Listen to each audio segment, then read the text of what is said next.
Hey there, everyone. Welcome to this special edition of The Final Bar. I'm your host, Dave Keller. I'm the Chief Market Strategist here at StockCharts.com in a rainy Redmond, Washington. Thanks for joining us every weekday after the close as we break down the market action using the best practices of technical analysis. But today, a special episode entitled Top 10 Charts to Watch in October 2023. Now, we've done these the last couple months, and if you missed them, I would encourage you to go to the top 10 charts for September. That was a conversation I had with Grayson Rose here in our Stock Charts TV studio. We had a lot of fun going through 5 charts each. Some of them actually did quite well. So might be actually kind of helpful to go back to see what sort of charts we highlighted.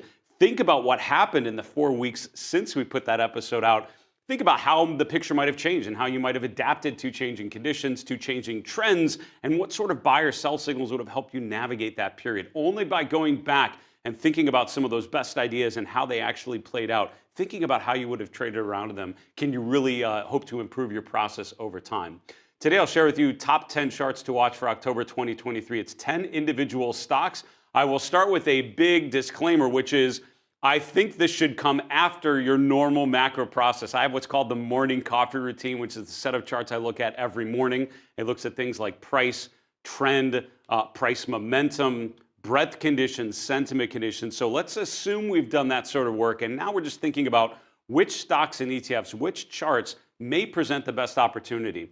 I'm going to break this up into actually 3 parts. The first group of, I think, 3 stocks, some of the mega cap names you may know, but they're holding up remarkably well and or they're at very actionable points. And so I think they're important charts to watch, mainly because I think they present some upside opportunity, but also because they could be a very important market tell about the broader conditions. The second group of about 5 stocks I think are actionable ideas, charts that are actually performing well, most importantly in terms of relative strength. So they could provide some opportunity and a potential cushion if the market deterioration would continue. Finally, I have 2 stocks that are actually in a downtrend still as we're going live with this episode, but could present a reversal opportunity, and I'll highlight some of the signals I'll be looking for to navigate those charts going forward. Let's get to the first chart, and it's a name that we know. I actually think this is one of the 5 stocks I contributed last time. I don't remember, but I'm pretty sure it's Alphabet. Now, Alphabet, you might think of that as a boring pick. Out of all the stocks, why just pick a big benchmark name like Alphabet? And I will tell you the simple reason is because it's going up. In a down tape, in a down market, when the markets overall are struggling, I think it's most important to focus on what's working. What is actually holding up while the broader market indexes are going down? And how do I define that as holding up? Well, if you look at the chart of Alphabet, July, August, September, we've made higher highs pretty much every one of those months. We actually didn't, until the end of July, but June into July, into August, September, we keep making new highs. So that's encouraging, right? That's a trend that's going positive. Now, what happened with a lot of individual stocks, they topped out kind of July, August, maybe into September, and then started to break down. And a lot of names like Apple and Microsoft, which had been going up, actually gapped lower, gapped below their 50-day, started to make a new swing low. Alphabet is one of those names that has not done so. So I would say the big caveat to a chart like Alphabet is this chart is constructive until it's not. And I will tell you what would tell me that it's no longer positive.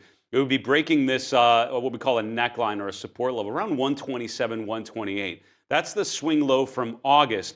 In this most recent pullback, we actually bottomed out right about at that same level, right around 127, and then pushed back to the upside. So as long as that 127 level holds, I think this is a pretty compelling chart because that would mean we're not making new swing lows. We break below 127, I would say all bets are off, and this could be a stock in danger of further downside. But for now, it's holding up quite well. The momentum is also very interesting. Arthur Hill earlier this week put out a note on stock charts about the range of RSI, which is something we've referred to often on our show, thinking about just the overall momentum characteristics. Is the RSI telling you we're more in a bullish phase or a bearish phase? And I would say the RSI for Alphabet is still pretty bullish, right? And the reason why I would say that is because when we pull back, the RSI remains around 40 at the weakest point. So in an uptrend, the RSI usually just gets to around 40 and then starts to push higher. And those are often the buyable dips within a long-term uptrend. I think we've arguably come through one of those here in mid-September. And now as we go into the middle of October, overall, the momentum pretty strong. What's most compelling about this chart for me is the relative strength. I think it's always a good time to own strong relative performers because that means that regardless of what the broader indexes are doing, this stock is doing better. Either it's going up while the markets are going down, it's going down less than a market that's in a downtrend, or it's outperforming in an uptrend. In any of those scenarios, it's something I probably would want to own versus a benchmark. So all of those boxes are checked in terms of strong trend, holding support, considerably positive momentum, more in line with bullish phases, and relative strength that's improving. So overall, I think Alphabet deserves a spot in the top 10 charts to watch. The second one, these first couple are probably ones you may be pretty familiar with. We'll get to some ones that may be a little less familiar to you. NVIDIA would be number 2. Now, semiconductor is obviously a big bellwether group for the markets as a whole. So I think in general, following charts like NVIDIA, following the SMH, which is a semiconductor ETF, or the SOX, the SOXX, which is another semi ETF, those are important charts to watch just because they're such an important component to the modern economy, right? If you think about Charles Dow's original work looking at the Dow Industrials and the Dow Transports, what he was trying to get at were basically the big foundational components of the economy. Is the economy doing well as measured by the performance of these kind of pillars? Semiconductors are honestly, arguably sort of the transports of 2023, right? In the modern era, this provides the backbone of the internet. All the devices that we have are driven by chips by NVIDIA and other semiconductor manufacturers. So these stocks doing well basically tells you conditions are okay. Similar to what we talked about with Alphabet, I think on the chart of NVIDIA, we've pulled back to a pretty important support level. So again, a caveat here, I think these charts are strong as long as they hold support. That's a pretty common thing to think about, right? A chart is, I would argue, in a trend until the trend changes. And for now, I'm not seeing enough of a signal of that trend changing. Now, what do I mean? Well, we pulled back here in September, right after the Labor Day holiday. NVIDIA and many individual names started to pull back. We did break below the 50-day moving average, which is not ideal, but we held the August low. And at a time when most stocks are breaking down, I think it's always important to just go through those charts, see which ones have held their August low and which ones are breaking down. Alphabet and NVIDIA, two things, I guess something in common between these first two stocks is that they've held support on this recent pullback. So the low in August was around $400. We traded just above that in mid-September. For now, we're above that level. I think this chart above 400 is still a pretty strong chart. Now, the momentum is not as ideal, and if there's something I'm concerned about on the chart of NVIDIA, it's that the momentum is now shifted to more of a bearish phase. Now, this is something we've seen with our major benchmarks. It's something we've seen with the QQQ, and I don't think that's a great sign, right? The fact that the momentum has shifted to from a more classic bullish range to a more classic bearish range, not ideal. However, as long as this stock holds up, the relative strength line is probably going to be pretty strong because our broader benchmarks are still down a lot further than NVIDIA. So I think NVIDIA deserves your attention, number one, because it's holding up. And so stocks that are holding up while most are not, I think are a compelling option here. Number two, it's a key stock in a key group. Besides the fact that it's just a big mega cap name, over $1 trillion market cap, it's also a member of one of the core groups. And as long as semiconductors are doing okay, the market's not that bad, right? There is some reason for optimism. When semiconductors start to struggle, when NVIDIA breaks below 400, that's when I think we can talk about the likelihood of further deterioration for our broader benchmark. So besides being an interesting idea, I think NVIDIA is an important chart to watch because if that doesn't hold, if NVIDIA goes below 400, I would set your alert there. That's where I would start to question the broader health of the equity space. Chart number 3, now we get to some different charts here. This is Tesla, again, a name I'm sure you're very familiar with.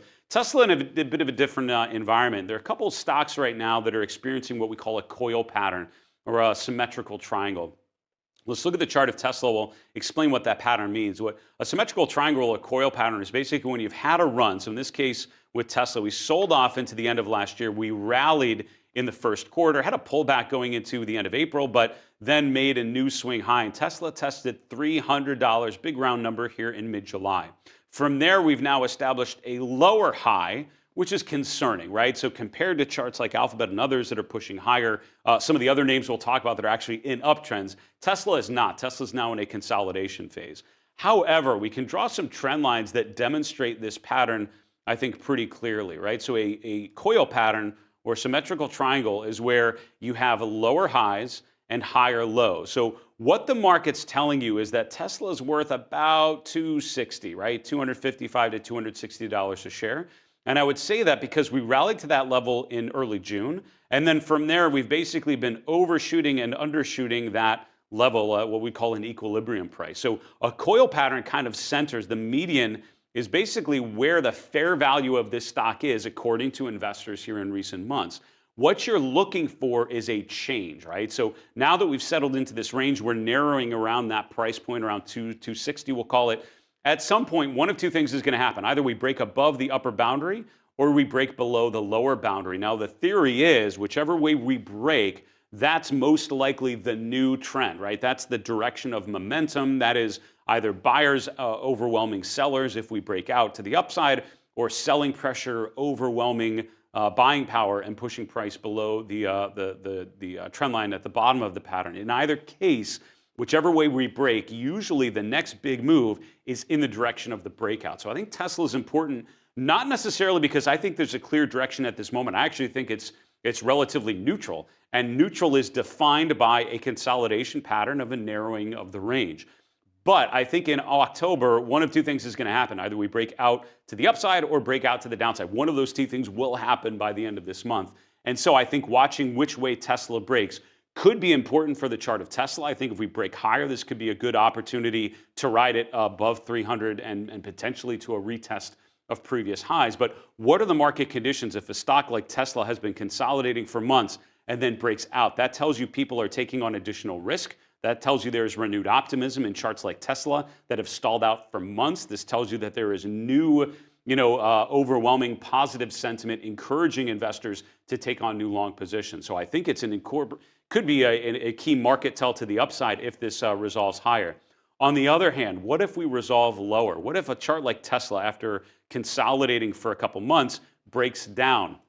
And instead of new buyers coming in and investors showing renewed optimism, what if this is another risk-off move and this was just the beginning? I think Tesla breaking down out of this pattern to the downside could be a very negative market tell overall, because it tells you that investors are going a little more risk-off. So Tesla, chart number 3, and again, this coil pattern. There are a couple other names that have that particular pattern, but I think Tesla's is a very clear representation of a market in consolidation and waiting to see which way the wind breaks here in the month of October. Now we get to that second basket of stocks, what I would consider more actionable ideas. Some of these I think are just strong charts or maybe showing some renewed strength here in the month of October. These next couple ones I think are actionable charts because they're working. Last month, one of the 5 that I contributed in my conversation for the top 10 charts to watch for September was Murphy USA, MUSA, and actually went on the Investing with IBD podcast a couple weeks ago and highlighted this name as well because it demonstrates one of William O'Neill's classic patterns, the cup with handle, or what we call the cup and handle pattern. This is what the pattern looks like. After you've had a run to the upside, you have a rounded bottoming pattern. And what that means is sort of a gentle decline, a gentle period of accumulation. The rim of this cup is fairly consistent. So it's right around 320, the high in November of last year and the high in July of this year. Then you have a brief shallower pullback, which is called the handle of the cup. So then you have the cup and handle, and we break above the rim. And the key to this pattern is breaking out to the upside, ideally on stronger than normal volume, which would tell you that a new wave of investors are buying into this chart and pushing it higher. They're willing to pay more for MUSA than they have for the last year, essentially. That is what happened. And in the month of September, we did indeed break above that rim of the cup, and we've continued higher. So think about, as the broader markets have been declining, this is a stock that's actually been trending up. Names that are up when the broader market is down are always worthy of your attention, in my opinion. I always look for little spots of green on a heat map when most of it is red, because it tells you something different is going on there. So overall, we're a bit extended from the base. Overall, though, I think the chart is still pretty constructive, and a cup and handle pattern like this usually doesn't just mean 20, 30 points. It usually means a much further rise. So I think we may just be beginning with the incline here. Now, if there's any cause for concern, it's the fact that the most recent upswing here in early October has been met with weaker momentum, right? So we have a bit of a bearish momentum divergence, higher highs in price, lower peaks in momentum. However, as long as you manage your risk effectively on a chart like this, I tend to think it still provides good upside potential. So MUSA is a specialty retailer. It's in the consumer discretionary sector. And overall, it's a cup and handle pattern that has validated a breakout to the upside. So that is my chart number 4 for you. The 5th chart is an interesting one. I hesitate to share something of the financial sector because I think overall the financial sector has been pretty difficult. Big part of that are rising rates, but less rising rates and more the inverted yield curve. When you have an inverted yield curve, the financial sector does not tend to do particularly well. At the end of an inverted period where you have the right sizing, we have rates come down, you have the yield curve take on more of a normal slope, that's when financial stocks actually tend to do quite well coming out of that period. So it's a little early on. And a chart like FactSet, if you're familiar with the company, their main business is data and providing market data services to big institutions, banks, and mostly a lot of buy-side firms, money management firms, and elsewhere. So I've used their platforms very often. I'm familiar with them. And it's interesting to me that the charts are doing so well while charts of Citigroup and other big banks are actually struggling quite a bit. Asset managers not doing particularly well right now. But what I can't deny is the fact that the chart looks strong. And when I think about the top 10 charts to watch, it's based on compelling technical arguments and less the fundamental story. So the why as to why FactSet is going to do so well beyond here may become very obvious down the road. But I could say from a technical perspective is we're breaking out. What's interesting on the chart of FDS is that we've been relatively range bound, right? If you look, the stock's at the same point it was, 2 years ago, right? Late 21, we're kind of at the same point. We're retesting these previous highs. What's interesting to me, though, is that after this run higher in July, we stalled out around 440 and held that resistance a number of times. This stock actually came up on my new 3-month high screen. I run that usually every week, right about Wednesday, Thursday morning. I'll run a scan for stocks making new 3-month highs and new 3-month lows. There were very few stocks making new 3-month highs, but FDS was one of those names this week. And what's interesting to me is we're now above an upward sloping 50-day moving average. We've now broken above resistance, and I think that's encouraging. The relative strength is improving, and as long as that line continues to go up, that tells you that it's outperforming. And so I think that's an important argument for owning a stock or ETF in this particular environment. When the broader indexes are in a period of uncertainty, look for names where the relative strength line is positive, and I think that's what you're certainly seeing here. Finally, the momentum characteristics are pretty strong. If you look at the range of the RSI, back here in the first half of 2023, look at how we became oversold here at the end of previous year. But on rallies, on these bounces higher, the RSI never really got above 60. And that's really telling you we're more in a bearish phase because the momentum overall is weaker. That changed in June when we made a new swing high on stronger momentum. The pullback since then, the RSI has not gone below 40. So the whole range of the RSI has started to improve. So we have a price breakout with strong but not excessive momentum and improving relative strength. And those are some of the key checks on my checklist for a strong chart to consider. So while I think the financial sector as a whole is a difficult argument to make here in October of 2023, I would argue charts like FactSet that are actually breaking out on improving relative strength may deserve your attention. Chart number 6 for you, switching sectors to healthcare. Again, healthcare has been a challenging sector at times, but similar to FDS, while this has been a chart sort of in a consolidation phase, it's recently breaking out or showing potential to break out. I think UNH is an interesting one. And within the healthcare sector, while the sector as a whole has not been a particularly strong relative performer, charts like UNH are showing improving relative strength. So I actually ran a scan for stocks where the relative strength has been improving. It's outperformed the S&P in the last month or two. And I just wanted to focus on names that are actually getting some relative performance in light of the market going lower. So it wasn't necessarily charts that looked particularly strong, but they just looked better than our averages, which are rotating lower. So this stock actually has just started to break out this week. It's testing resistance from the July and August highs. That's right around $510 a share.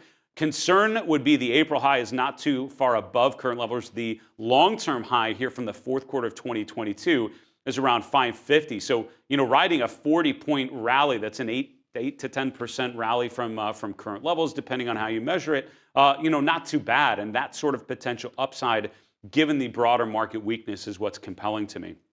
What's really interesting is if you look at the relative strength, again, I think the biggest argument for a chart like this is the fact that we've made a higher low. We're now starting to break out. So higher highs and higher lows is a big thumbs up. but it's the improving relative strength. Look at the strong relative performance in the first 3 quarters of 2022. Look at the relative underperformance in the fourth quarter of last year and the first half of this year, and how the relative strength line is going up. In general, I would argue you always want to be looking at stocks and ETFs where the relative strength line is improving, because that means it's outperforming the benchmarks, right? So if you want to get better returns than the S&P, you want to own stocks that are doing better than the S&P. And UnitedHealthcare, for now, is certainly fitting that criteria. So I like higher highs and higher lows. I like the momentum that's a little more constructive, and I like the improving relative strength. Those things, by the way, that I mentioned are pretty consistent in a lot of these charts that I'm going to show you. As a quick sideline here, if you want ideas about what types of charts to look for in this environment, how I identified some of these charts, I would point you to one of the scans that I like to run. If you go to your scans, the one that I like to run is this one. And I called it Correction Long Ideas RS. And basically, in a previous market correction a couple years ago, I remember thinking, all right, where can I try to find good opportunities at a time when the markets overall are struggling quite a bit? And I learned to focus on relative strength. This scan had a bunch of different arguments that I tweaked over time and eventually settled in on this one line. This one line in our scanning engine basically says I'm looking at the relative percent movement. So how much a stock or ETF has performed relative to a benchmark. This is my look back period, 20 days. This is my benchmark, the S&P 500, and my bogey or my threshold is at least 10%. Now you can change all of these criteria. You can say, look for things that are outperforming the QQQ over the last 50 trading days, and it has to be at least 20% of an outperformer. And you don't have to do the S&P. You can do whatever group of stocks that you want. By experimenting with different benchmarks and different time frames and different percentages, you can focus in on a group of stocks that are actually outperforming the benchmark that you're looking at. And again, not that I would just blindly buy any of the names in that list, but it usually gives me a workable list of stocks that are outperforming. Again, the one that I usually use is the 20-day S&P 500 and at least 5 to 10%, depending on the environment. That's what I usually start my scan with. All right, let's continue on. We've got 4 more charts and just a couple minutes left, so let's get to chart number 7, Watsco, WSO. Now, this may be a name you're less familiar with. It's actually a building materials stock in the industrial sector. Now, what compelled me to identify this name was it came up on my new 3-month highs scan in the last week. So that's just looking for stocks that are higher than they were over the last 3 months. Just a brief breakout. And it could mean something that's been down a lot and is just starting to break out. So it did show up on my screens back here in February. But more recently, we've been in a bit of a pullback, right? We broke below the 50-day moving average after holding it all of these times here in the first half of the year. We finally broke below and then tested it from below. Then finally in September, second half of last month, we broke above that level, and now we're testing new highs. So I think as long as it's able to complete this breakout, I think it could be a really compelling option. And that's why this chart I think is important to watch now, because we're right at that point where we're looking to see if we can have a confirmed breakout. And if so, I think that could create a compelling opportunity. For now, we're above 2 upward sloping moving averages. If there's downside risk, I'd be looking at the August and September lows around 340. And as long as we hold that on a pullback, I think the thesis is still there. But really the idea here is we're trying to identify a name that's breaking to new highs. I'd watch the momentum as well. I'd love to see the momentum remain strong above 50. So for now, the momentum is strong but not excessive. It's not overbought or anything. So overall, it could be a good opportunity. And most importantly, as I've mentioned many times, improving relative strength. So stocks where this line is going up present a good relative bet compared to the S&P 500. So it's a name that's holding up quite well. So industrials have been sort of a mixed bag. You have charts like Boeing getting crushed recently. You have other areas like building materials, which earlier in 2023, probably one of the better groups to identify. I think WSO is maybe rotating back after a brief pullback, maybe has found its footing, and I like a break to new highs on a chart like WSO. The next one, switching to the technology sector, it's funny as I was jotting down some of these tickers and thinking about them, I covered a lot of different sectors here, probably 5, 6 different sectors out of the 10 stocks. So we're diversifying sector-wise. I guess that's a good thing. Western Dig is a hardware manufacturer. You probably have a laptop of yours backed up from a drive by Western Digital or maybe Seagate, STX. Those are the 2 big hardware manufacturers that I think of as sort of a companion group of companies. Overall, what's interesting about this chart, again, just look from top to bottom. higher highs and higher lows above two upward sloping moving averages. The RSI, the momentum is strong but not excessive. The relative strength is improving. Now, if I would always have a portfolio of names that fit those criteria, I would probably feel really good about my portfolio, because what that means is I'm owning stocks in uptrends. The uptrends are defined by higher highs and higher lows, which is Charles Dow's very basic definition, but also we're above moving average support, and the moving averages are sloping upward. So an upward sloping 50-day is usually a really good sign of just a constructive trend. The momentum is in the bullish range, right? So we become overbought when we rally. When we pull back, the RSI has found support around 40. That's pretty much characteristic of a chart in a bullish phase. And the improving relative strength, once again, tells me I'm doing better than average. I'm doing better than the broader market indexes. So this is just a classic setup. And what's interesting to me is that there aren't many charts like this, right? If you're looking for this kind of chart and you say, all right, well, why don't I just own a bunch of these? They're just not particularly common, because a lot of stocks did so much better in the first half of 2023 and are now rolling over. And the question is, how far do they pull back? That's what I'm thinking about with the S&P and the NASDAQ and other leading groups that have done so well. Western Digital, this area of technology, actually lagged quite a bit and was underperforming the market in the first half of this year. But then, as the major averages sort of topped out in July and August and started to pull back in September into October, Western Digital actually started to really improve. And again, as long as this pattern of higher highs and higher lows continues, the trend by definition is positive. So I think that's a constructive chart, just in a really good bullish phase. I don't have a problem assuming that that trend is going to continue for now. We now get to the last two charts, number 9 and number 10, and I will tell you that with these last two, a little different because they're not going up. Most of the charts that I highlighted so far, I think, are constructive charts, right? In any environment, these are the types of charts I'm probably going to want to own. When I get to these next two, these are not sort of the classic Dave Keller uptrend charts, but I'll share with you why I think there are top charts for you to follow in the month of October. The first one is Decker's Outdoor Group, ticker DECK. Now, this is a footwear manufacturer, a name you're probably familiar with. And what's happened is it's not going up, and it's not going up in a big way. And I will tell you that the trend from May of 2022 to August of 2023 was just magnificent. Look at how consistently Decker's was in an uptrend. Look at how often it pulled back to an ascending 50-day moving average and then just made new highs soon after. Look at how the momentum was in that classic bullish range, right? The RSI never really getting below 40 on pullbacks, like overall, and then the relative strength. Look how consistent this thing was outperforming the benchmark. So one of those names that did well in the down year of 2022 and actually did very well for most of this up year of 2023. This has changed though, and while the relative strength is not horrible yet, it's pulling back along with everything else. I think a chart like Decker's for now is not necessarily a great opportunity, but I'll tell you exactly what I'm looking at. In charts like this, I think it's easy to draw a trend line from the previous highs, and that's what I would do. For something like DEC, you've now gone from higher highs to lower highs, from higher lows to lower lows. So for now, this short-term trend is now negative. In some ways, this is one of the easier charts you're ever going to find. We're going down, we're below a downward sloping trend line and a downward sloping 50-day moving average. Look for those conditions to change. So this is showing all the signs of a chart in a downtrend. So again, I don't think it's an actionable idea yet, but what I would look to see, a break above this trend line resistance, a break back above the 50-day moving average, the RSI going above 50 and not holding, not going below 40 on the next pullback, and the relative strength line starting to improve. I don't think this presents a compelling opportunity yet, but I wouldn't be surprised in the month of October if charts like this have a good drawdown and then resume the uptrend. If you think about the seasonal tendencies of the markets in September and October, it tends to be pretty weak, particularly in a pre-election year. Then November and December actually start to be pretty strong. On average, those have been some of the stronger months of the year. If that's going to be the case in 2023, charts like DEC are most likely going to start to work. And that's why I would be watching this for an impending reversal. Again, I'm not seeing it yet, but I would be watching this chart, set some alerts to see when that trend starts to revert back to the upside.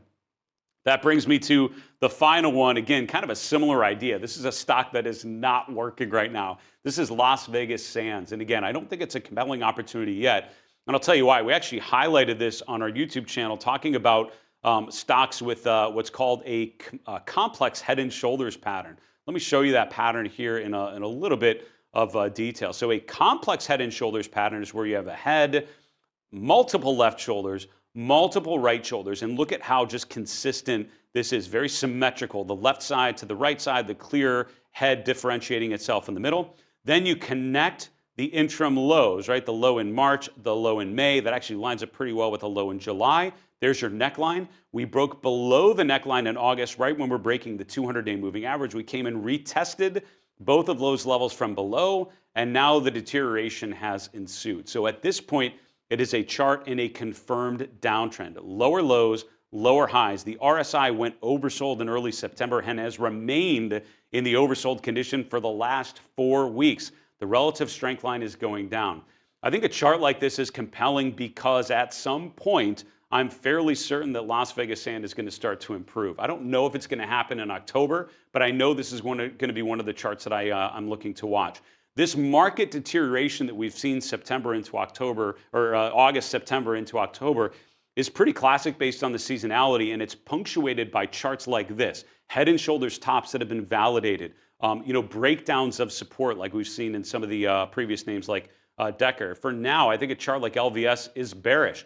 But I think there are clear opportunities to recognize a turn. And I think some of the best opportunities come from leading names that pull back and then start to improve. And what you don't want to do is miss that improvement, miss that sign of a rotation. So what would I be looking for on this particular chart? Number one, a higher low. You want to see for the stock to try to make a new low and then fail to do so. That higher low could be an interesting early warning that things are maybe starting to improve. The momentum would have to improve quite a bit, getting above 40, 50, even 60, and particularly on the rally after a higher low, you want to see the RSI get much stronger, which tells you buyers are really coming in force and pushing the price higher. I would want to see the relative strength turn from going down to going back up. I would want an upward sloping relative strength line. One more idea on a chart like LVS is use an indicator called MACD or PPO. Now, these are pretty common indicators designed to identify reversals. The way an indicator like this works is you're in a downtrend, the indicator's going lower. At some point, it almost happened here this week, but not quite. You need the RS or the PPO line or the MACD line to cross above the red signal line. If and when that happens, that is often a sign that this downtrend is now over, and then the moving averages are starting to improve. Could tell you a bottom is now confirmed. So for now, LVS, I don't think an actionable idea because it's still going lower, but I think there's a clear checklist that you could follow on names like Deckers and LVS and other names that have shown distribution to identify that turn. I wouldn't be surprised if we get a market bottom in October, and charts like LVS honestly would most likely start to work if that's how things play out. Those, my friends, are the top 10 charts to watch in October 2023. I hope you enjoyed this discussion going through 3 different types of charts, those strong mega cap leadership names, actionable ideas showing compelling technical arguments, and some of the names that are beaten down right now but could be setting up for reversal. For StockCharts.com in Redmond, Washington, I'm Dave Keller. Be well, stay safe, and have a great one.